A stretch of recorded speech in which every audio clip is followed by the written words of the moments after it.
ইরানের পর সিরিয়ায় ও ইরাকে সিরিজ বিস্ফোরণ। ইরানে ইসরায়েলের ক্ষেপণাস্ত্র হামলার ঘটনার মধ্যে সিরিয়া ও ইরাকে বিস্ফোরণের খবর পাওয়া গেছে।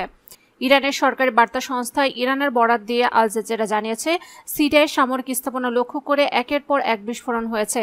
ইরান বলছে, আদ্রাই এবং আল থালা সামরিক বিমানবন্দর এবং দক্ষিণ সিরিয়ার আদ্রা শহর ও কারফা গ্রামের মধ্যে অবস্থিত একটি রাডার ব্যাটালিয়নে হামলা হয়েছে। এদিকে ইরাকের আল ইমাম এলাকায়ও বিস্ফোরণের খবর পাওয়া গেছে। ইরানের একটি স্থানে ইসরায়েলের ক্ষেপণাস্ত্র আঘাত এনেছে। ইসরায়েলের স্থানীয় সময় শুক্রবার ভোরে এই হামলা চালানো হয় বলে জানা গেছে। প্রতিবেদনে ইরানের ইস্পাহান শহরে বিস্ফোরণের খবর দেওয়া হয়, তবে স্থানীয় গণমাধ্যম বলছে ইস্পাহান শহরে নয়, শহরটির কাছে বিস্ফোরণের শব্দ শোনা গেছে। তবে এই হামলায় কোনো হতাহত কিংবা ক্ষয়ক্ষতির ঘটনা ঘটেছে কিনা তা এখন পর্যন্ত জানা যায়নি। অন্যদিকে ইসরায়েলের ক্ষেপণাস্ত্র হামলার পর ইরানের অন্তত 3টি শহরে বিমান চলাচল স্থগিত করা হয়েছে।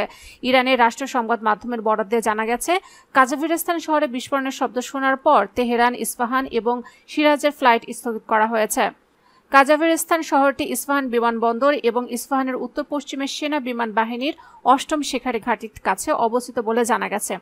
উল্লেখ্য গেল 1 এপ্রিল দামেস্কে ইরানের কূটনৈতিক কম্পাউন্ডে সন্দেহভাজন ইসরায়েলি হামলায় প্রতিশোধ হিসেবে ইরান গত সপ্তাহান্তে ইসরায়েলের ওপর প্রথমবারের মতো সরাসরি হামলা চালায়।